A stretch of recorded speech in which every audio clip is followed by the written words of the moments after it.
Welcome to Beneath the Wing. Just like air passing over the wing of an aircraft provides lift, the people we meet can also give us lift in life by sharing their stories of strength and success, connecting us all. Beneath the Wing explores the stories of those connected with the Minnesota Air National Guard's 133rd Airlift Wing with a little humor and learning along the way.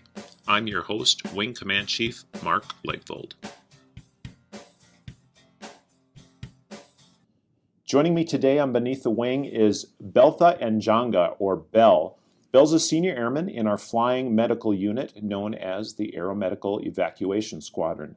She's a graduate of St. Cloud State University here in Minnesota and is currently pursuing her master's degree.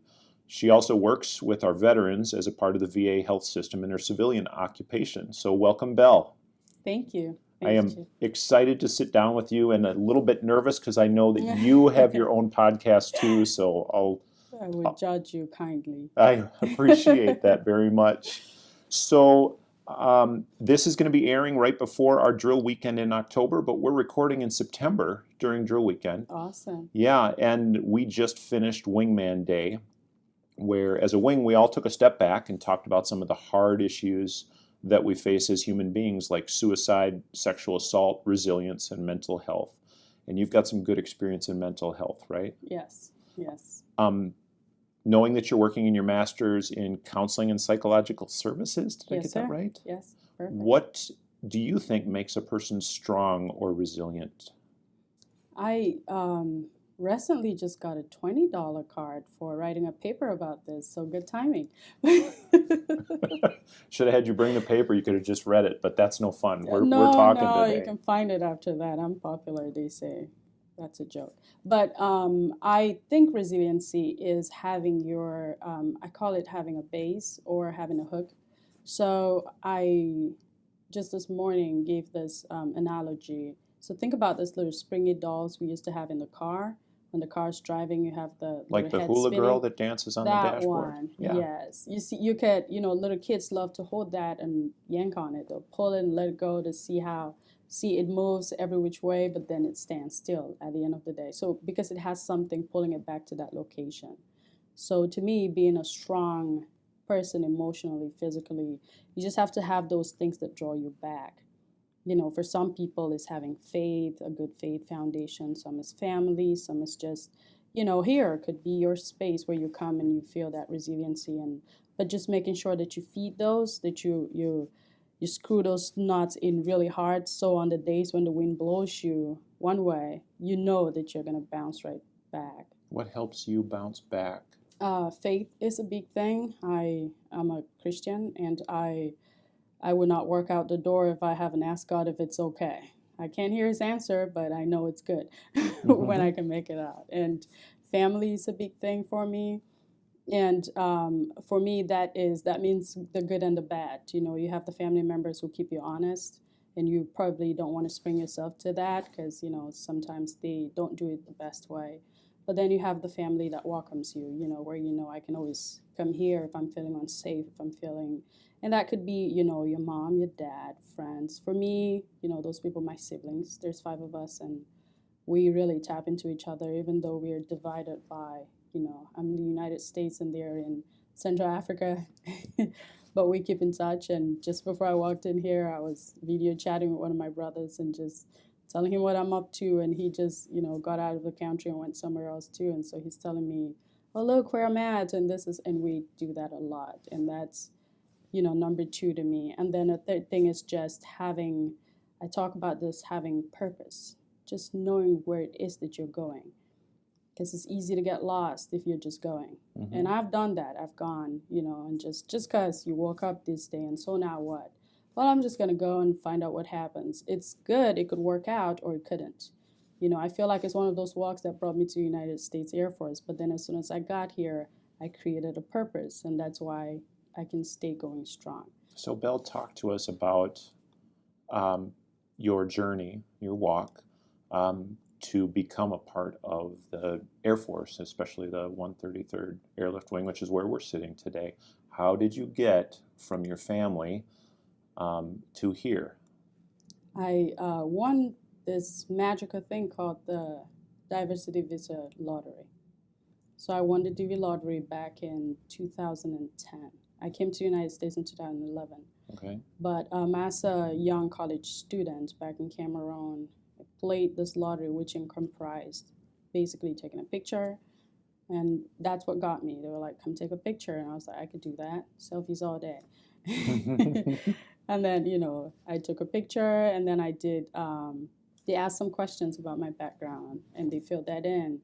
And I played this lottery on the last day of the lottery being played. And so I knew I probably stood no chance.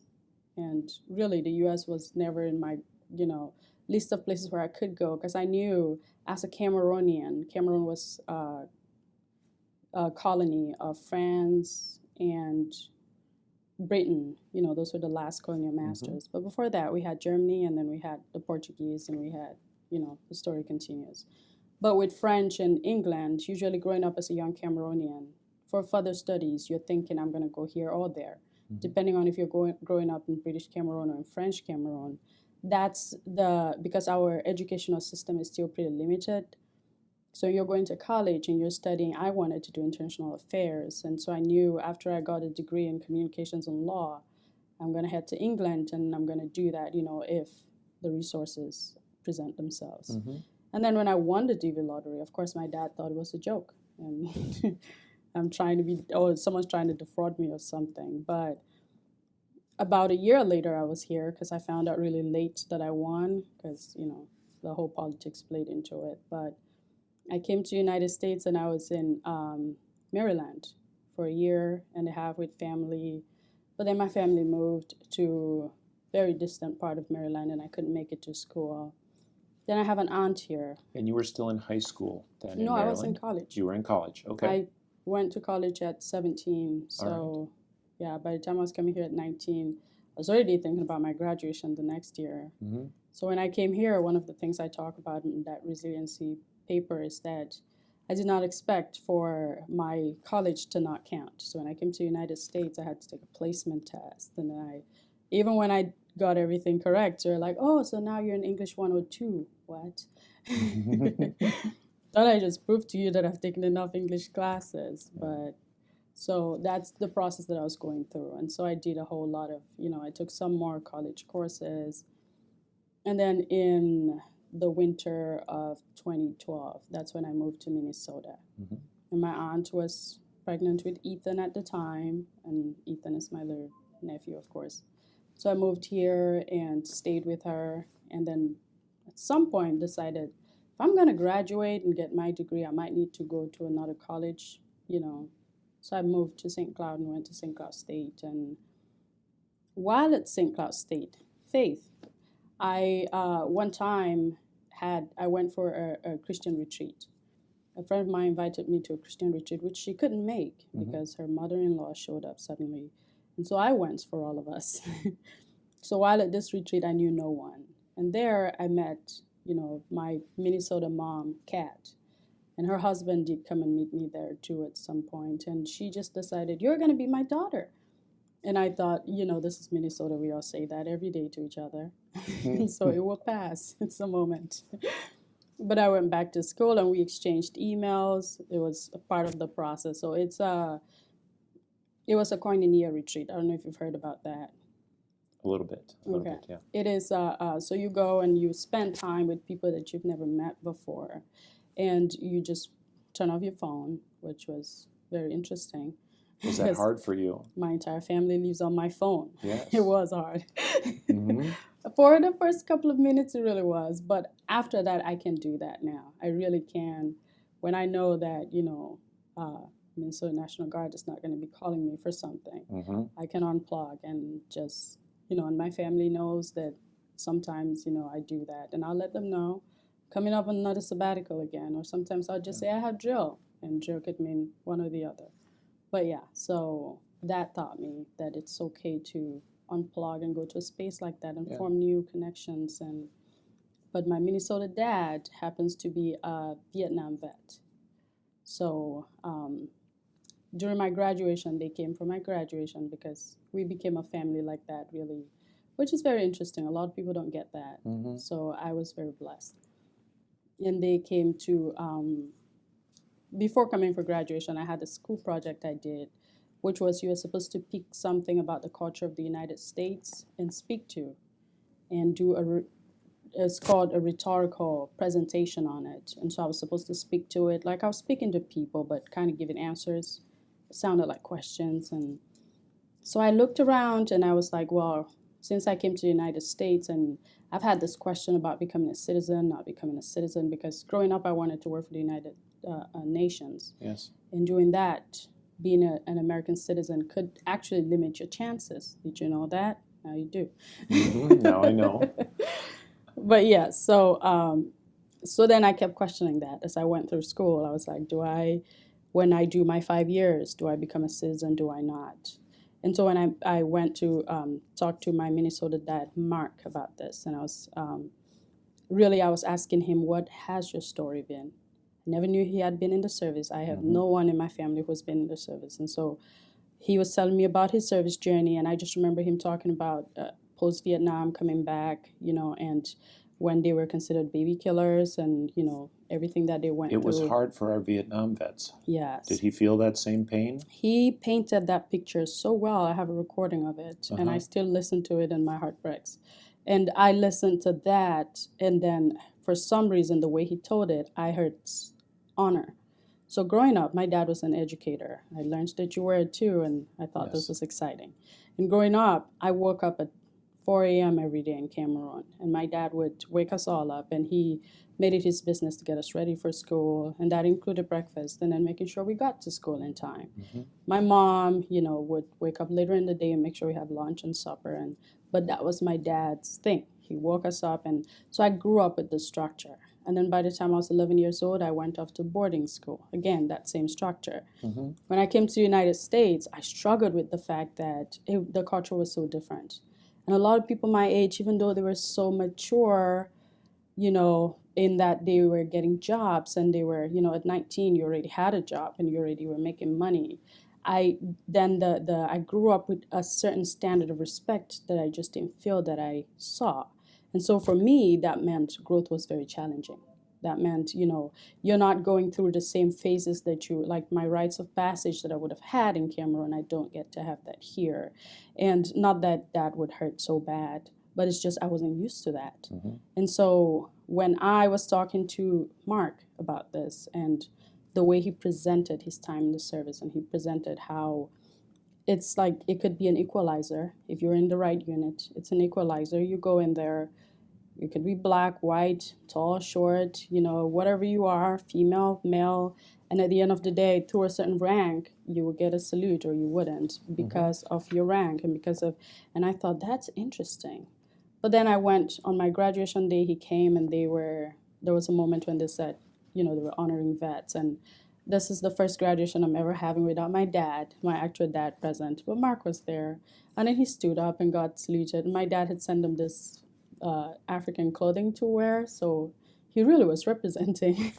How wonderful. Yeah, and they looked really nice. And he stood up and then, they popped the salute at some point. And I just was in love. I'm graduating from St. Cloud State. And I graduate with, magna cum laude. And so I'm thinking, this is my journalism career starting. And I'm going to write. And I'm going to, oh my God, the things I would do. And then all of a sudden, my heart just turns. And I walked out of there and I was like, how can I become like that? And he was like, how can you join the service? I was like, yes, like today. How do we do that? And this was in December 16th of 2016 was my graduation day. And then February, we came here.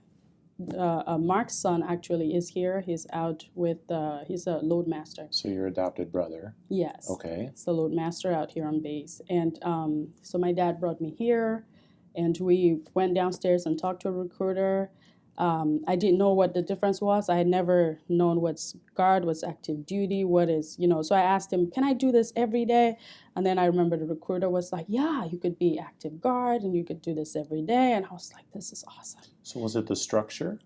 Or the family tie that brought you in our door? It was I was hungry for that structure. Yes. But the family tie brought me to this door.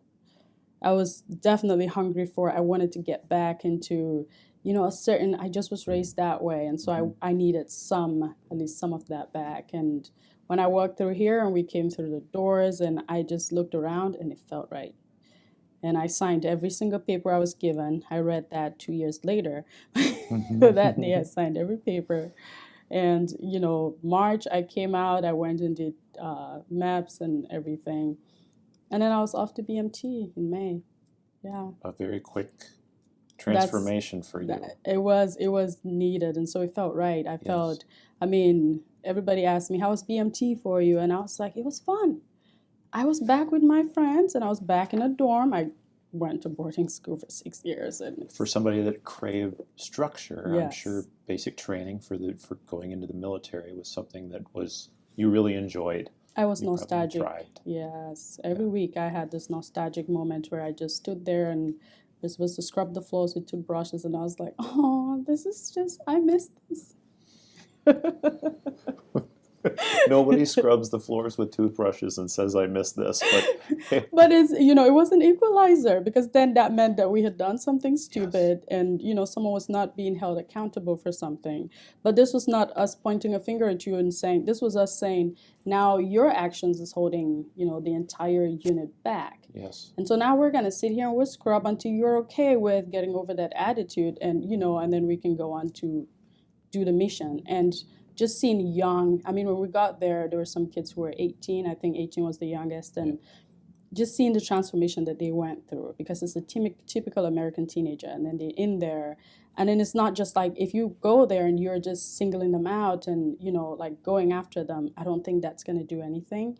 But the wingman concept. Yes. And it was a complete, we were having such enriching conversations. And yes. So were you the mom at basic training? Because some people turn into the mom or the dad. I was like the counselor, which was weird. Because I remember, people wake up at night and wake me up because they're having a hard day and ask me to pray for them. Or it was weird because I never it's not like I held prayer vigils or was praying. And sure. So it was strange when someone would just tap me and go, would you pray with me for a second? Or would you talk to me for a minute? I have this thing I'm going through. And why do you all trust me? I would ask them. And it's just, they just, for some reason it seemed, that's where I came with psychology. When I came out sure. of there, I felt if I get a master's degree in psychology, I might better do this. Mm-hmm. Because, kids were falling apart. It's not easy. I say it and it sounds like BMT is a walk in the park, but yeah, it wasn't. And I did feel the physical pressures of it too, but it's just, to me, we were here and we were comrades and we were, for the first 2 weeks, the MTI did not attempt to say my name. And so whenever he said trainee, and I could stand there and pretend that he wasn't talking to me. Don't do that. But then he learns my name. And then the first time he said my name, we laughed, because he laughed first. I couldn't do that if he didn't. Of course you couldn't. Yes.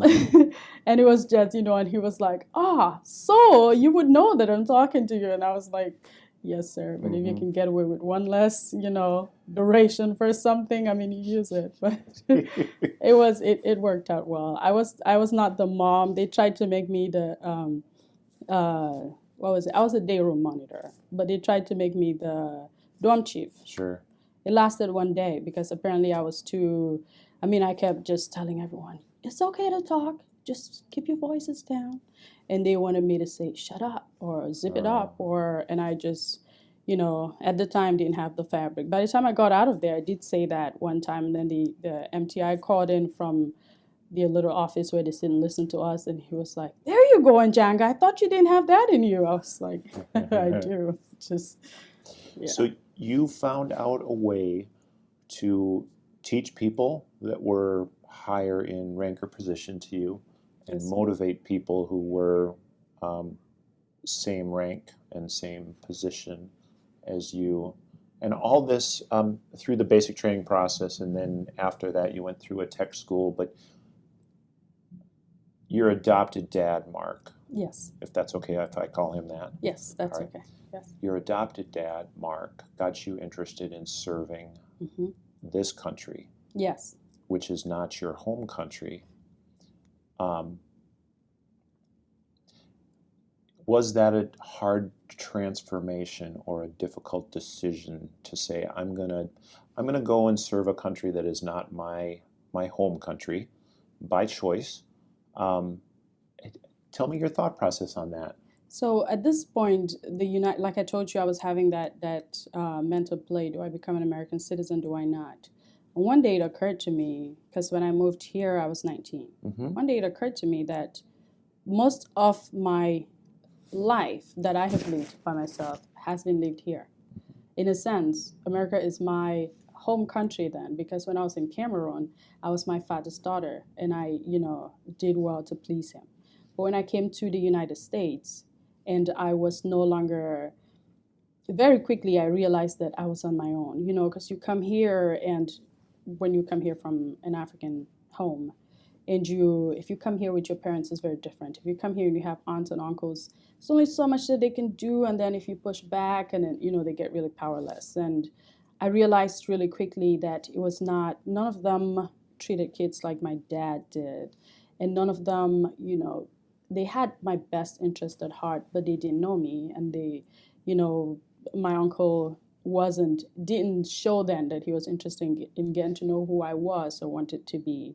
He just knew what I should be, what I should go to school and do, be real conservative, go do law or journalism. You're smart, you go do one thing, you get out, you get a degree, and you get married, and that's the progression that's supposed to happen. Yes. But I'm coming here, and I grew up reading books, and my brain is already on fire. I already have all these crazy ideas of things I'm going to do and how I would change the world.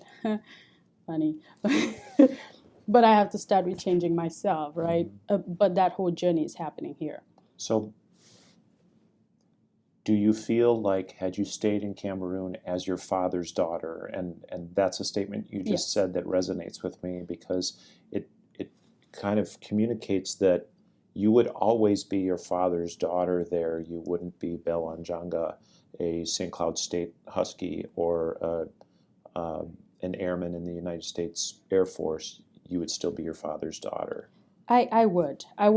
My father's daughter, I think I should give him a little bit of description. My father raised his daughters. So my younger sister, for instance, is a human rights activist in her right. She's a nurse, but her practice is she takes care of homeless who Cameroon has been having crisis. And so we have a lot of internally displaced personnel. And so my younger sister works with that. And it's an organization that she started on her own.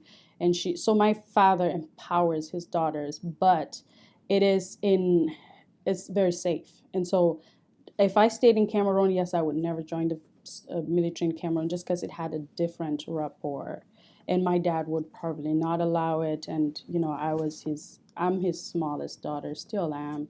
And I was born premature, and in his mind, he knows I'm smart, but he doesn't think of me as strong or fast. So this was a shock to him. This was, he had to call me several times and go, wait, what? What happened now? And, when I went MIA for a couple of weeks because I was at BMT and you can't really call and check in, that really sunk in. And so Mark and Kat, fortunately, were filling the gap, and Mark was like, no, she's fine. If something happened to her, we'll know, and we'll let you know. And my dad is like, okay, yeah, I hear ya. I will come to America. Oh, okay. Hey listeners, this is your 133rd Air Wing's Drug Demand Reduction Program Manager, also known as your friendly drug and alcohol lady, Kirsten Johnson. From October 23rd to October 31st, it's Red Ribbon Week. During this week, we celebrate being drug-free throughout the nation. When my team and I drug test the wing every month, it's not because we want to catch you or get you in trouble. We want to help you and the entire wing operate at its best potential. Our program is here to help keep airmen stay on track and ensure the airmen next to you are good to go too. In the military, and especially the Air Force, there's no room for drugs to get in the way of the mission. Testing isn't all we do. If you or your wingmen start slipping into a drug or alcohol problem, we can help connect you with resources. Asking for help is not a sign of weakness. It's a brave and smart thing to do before you get caught. It's definitely hard, so let's work together as a wing and look out for each other. If you want to reach out, swing by the wellness area and talk to the helpers who are here for you. Until then, be happy, be brave, be drug-free. And you've been talking with us about your journey and your journey Yes. to America, your journey to the Air To the Air Force. Your citizen status, though, we haven't touched on that. Okay. Did you decide to become an American citizen? I did. I You- finally did right before I joined the service. And so I got the paperwork started, and then when you get that started, then they'll send you a letter that says you can come swear in now. So that letter came right when I was at basic training. So guess who got his citizenship at basic training? Oh, congratulations. Did they do an oath?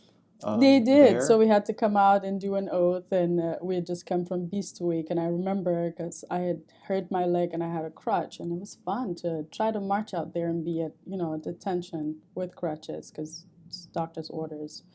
I really didn't need them, but I had to have them for the ceremony. And so, yes, and then to do the oath and then to march out. It was great. Was that It was emotional? It was very emotional because, I felt like that at that moment I missed my dad. I needed him to be there to hand me over. It's like, this is how they do like marriages in Cameroon, It's like you're being handed. I felt like I needed him to be there to say a few words, which he would have loved. But I knew that he was supporting me through that, so that was good. What a wonderful, wonderful opportunity at basic training to both become an airman and Right. become a U.S. citizen. Right. I think that finally came together. If it wasn't for the Air Force, I probably wouldn't have become a U.S. citizen because, of the reasons we discussed before. So Yes. it came One together. of the things that you said about your dad Yes. in Cameroon, not your adopted one, is that he raised empowered daughters. Yes. And you talked a little bit about your sister. What empowers you now? What makes you feel powerful? Now, so the Air Force has to be one of the things on the list. Of course, it's always, God first, who has opened so many doors for me. The Air Force comes in really far because after moving so far from my home, this bubble where you're born, I feel like, being here and being so far from everything that is comfortable got me to the place where I felt so unempowered for so long. There was a time when, you get lost, you disappear in the system. You're not sure who's listening, who's not listening, especially if you don't have supportive leaders and friends and family around you. You really just fall down and you just the entire time I say you whisper. You can't speak loud because you don't want people to know what you're really saying for fear that they might, retaliate or just say no. Yes. And so joining the Air Force, then I got to be reintroduced, to a whole society. I got to be reintroduced into a whole new society where, I am my person. Yes, now I have a whole leadership, and fortunately, I came right here. Yeah. In the 109th, I got all the support that I needed. A lot of people did a lot of things for me that they don't realize that they did, just emotionally. But you realized them. I did. And you've talked a little bit about how this organization, the big one, is an equalizer because of the structure. Yes. Right? As you, Belle, continue, hopefully, with us for a full career, what's one thing that you are going to use as you become more in a leadership position out here to have other people feel those same things? As a leader, how do you empower other people? How do you make them feel like they are a part of an equal organization? Listen, I feel like I'm a pretty good listener, but I have to get better. You can always get better. You're getting a master's in counseling, right? Seriously. So you better be a good listener, right? But yes, I think that I am going to want to listen. Yeah. You cannot help someone whose story you do not know. You can't help someone whose affiliations you don't know. Thank you for saying that. Yes. The stories out here are fantastic. Yes. You can't help someone whose direction you do not know. So I want to know your story. I want to know your affiliations. I want to know your directions. I cannot help you with my blueprint because we are so different. You and I sitting across this table, our stories, as wonderful as they both are, completely different stories, but we're here. Yes. And so I want to take off the uniforms. When I meet someone and I'm talking to them, take off the uniforms, not physically take them off, but tell me who you are.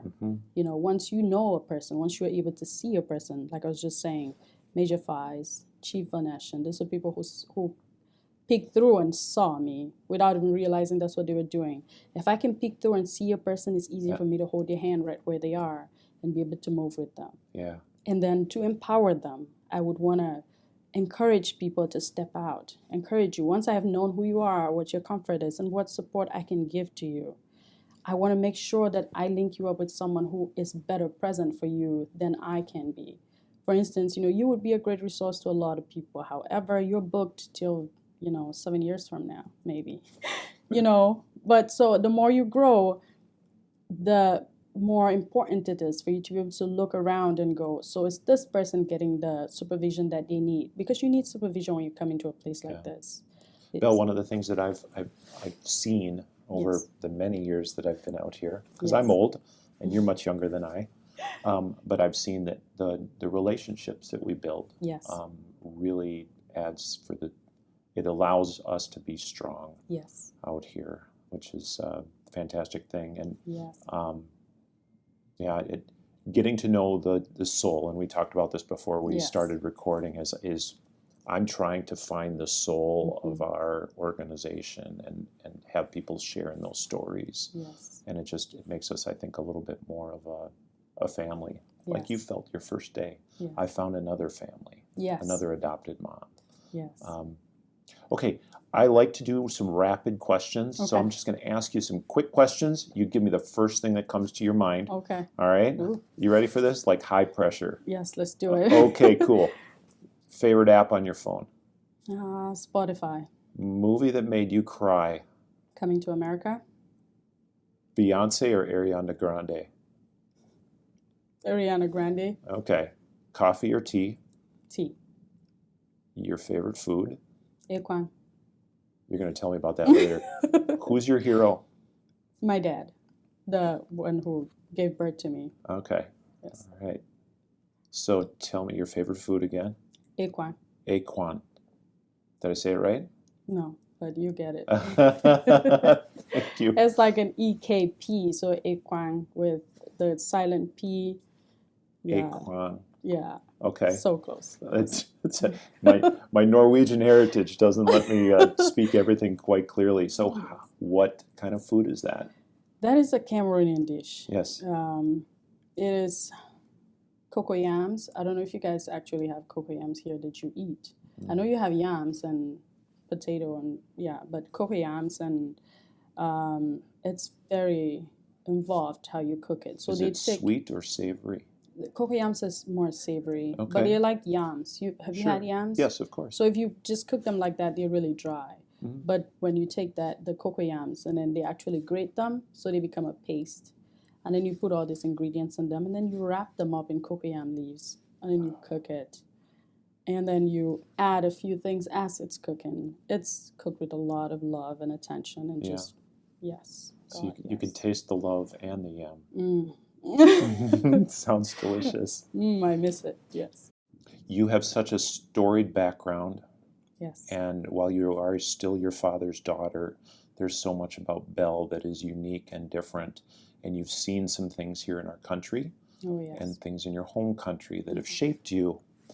My question, this is one of, maybe a hard question. It's okay.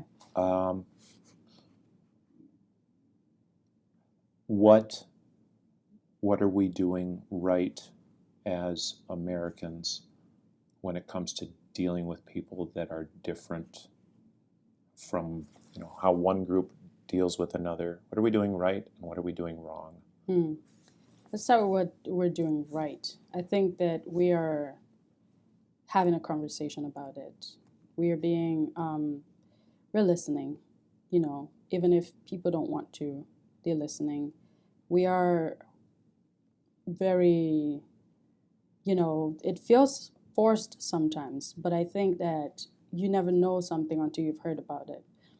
So the good thing America's doing is acknowledging that and listening. Because, I grew up in Cameroon, and some people, when they think of countries in Africa, you just think it's all Black people who are equally, so let me throw race into it as an example of this, difference. But in Cameroon, we have, white Cameroonians, there's black Cameroonians, obviously. The white is like this many, so they don't count. But like we have albinos, and then you have the pygmies, and you have, so it's a whole different level of race that could go on there, or class, and growing up there, I never remember actually having that conversation to the effect of, how are you treating this person and how can you treat them better? The United States, we're doing better in that we're having that conversation. Sometimes it's a hard conversation. Yes. And you mentioned listening. Yes. I think we're getting better at listening, but we're not there yet. Not there. Do you agree? I do agree. I think that, there's people who are, so I listen to Timothy Keller a lot. I don't know if you've ever heard about him, but, it's religious, but he's very just philosophical. People who don't believe in God can listen to him and learn something. He talks about how, like, there's this, you're smart, but then you're intelligent. I think that you could tell the difference. Sometimes coming into a person's presence, you could tell the difference between someone who is just smart or someone who's intelligent. You could tell the difference between someone who knows how to listen, knows how to understand. And sometimes when you continue to, beat up on someone who hasn't come to, growth, right? There's things that you can tell me now that I'll understand that 5 years ago, if you told me about that stuff, I'll probably have taken an emotional stance on, and I would be so angry that you even dared have that conversation. But as you grow and as you mature, hopefully, and you listen to, for instance, religion as it's given to you, you start to take it differently.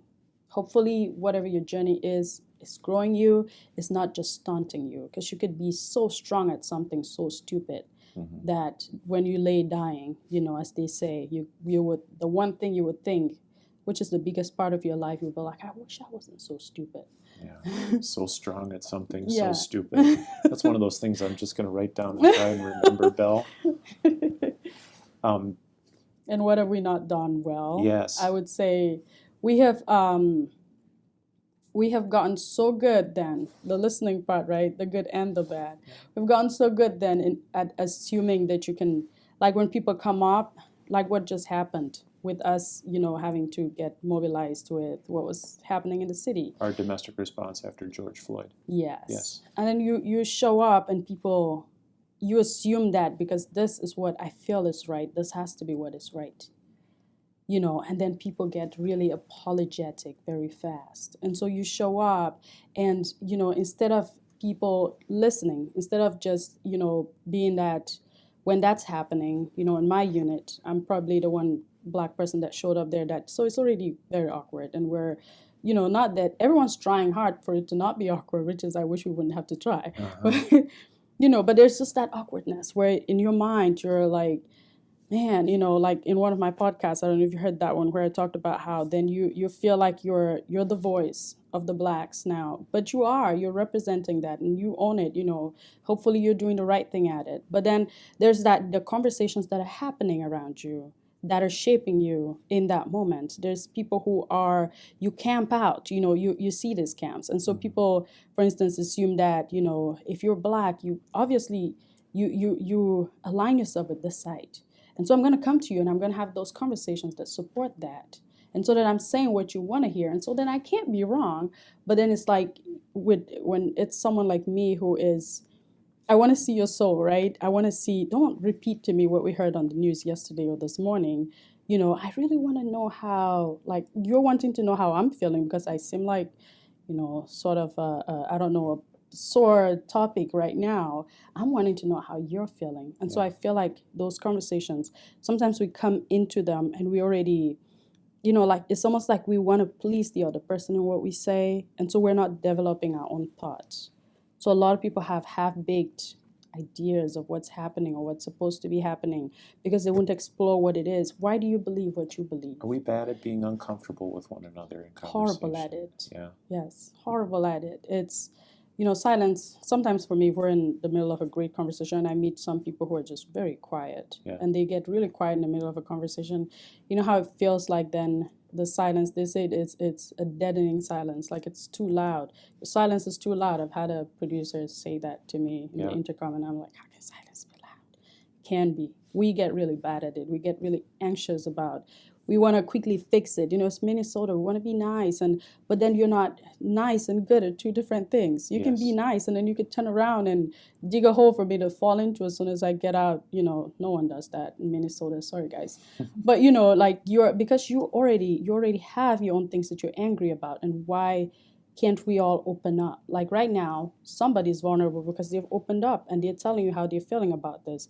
And if you take yours and you stuff it and you pretend that do you see how bad that can be? Do you see how much of a villain that can make out of you because what I believe that your core values are going to come out. Yeah. And when you stuff them, when they do come out, at some point you're already so angry because you feel like nobody's acknowledging you, nobody's listening to you, but it's just because you weren't supporting your own course. You felt like now the political climate says I have to be this person, and so I have to be this person right now, and you can't get past the politics of it to see that there's more than politics happening here. So I'm trying to get a better understanding of what you think we're not doing right, and if I'm hearing you, and if I'm seeing your soul a little bit better, Yes. which you're helping me in, are we just really bad at being okay with being uncomfortable with one another and working hard to see another person's soul? Yes, and I think that the political climate too, there's, that's one. And two, the political climate too has made it, I don't want to say the political climate has made it because we are the political climate. So it's come to the point where it's hard for us to support what we stand for. If you stand for something, you've got to be honest about it. And then because then you're working through it too, and you're exploring what it is that you are standing for. Mm-hmm. And if it's wrong, the only way you find out is to be in it. If you can say, for instance, I support this violent activity that's going on, because you're not doing the violence, and then I can sit, like back here, that it's violent, that it's bad, but that you support it because there's something in your core values that agrees with that. Yeah. So instead of having an open conversation about that, where your dad could be like, hey, 17-year-old stupid, don't take my gun and go out there and do something stupid, you stuff it, and then your dad is like, oh, we're going out now to support this good organization that's out there doing something. Yeah, sure, Dad. And then you go and do it, and you never have that conversation. Yeah. And then you come back and you go ahead to just do what you were going to do in the first place. But if you told your dad, hey, I support this, I really think that this organization is good, even though they look violent, I think they're good, and your dad is okay with taking a seat next to you and going, unpack that for me. So using the lens of your wise parents sometimes allows us to make a little bit better decisions. Is that what you're saying? Not just the parents are not always wise. Please, kids. That's true. Don't come for me. Uh-huh. But I'm just saying that being, like you said, being okay with having those uncomfortable conversations, okay enough for your kids to see that. And your kids are, right now here, you're so powerful and I'm so not. I wouldn't say that. Okay. But it's being able to, if I came here and something was going on and you're on one side and I was on the other, I should know that if I open up to you and I'm like, oh, I really think that, even though this person is causing havoc over here, I think that they're right. That you would, if you didn't agree even, you would be like, well, this is what I stand for. And then, but we can have a conversation about it. Mm-hmm. As opposed to, oh, this is what I believe. Oh, okay. I mean, politically now, you're right anyways. Whatever you say is right politically now. So I'm just going to say that's okay. The relationship allows us to be kind with one another when we have disagreements. Yes, and yes. Maybe that's, I feel like that's something we, as people wearing the same uniform, Mm-hmm. can do okay at.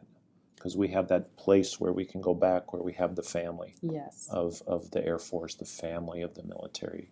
And Yes. even though if we have disagreements within our family, we can usually work our way through those things. Yes. And yes, hopefully very that carries funny. us through to a brighter future.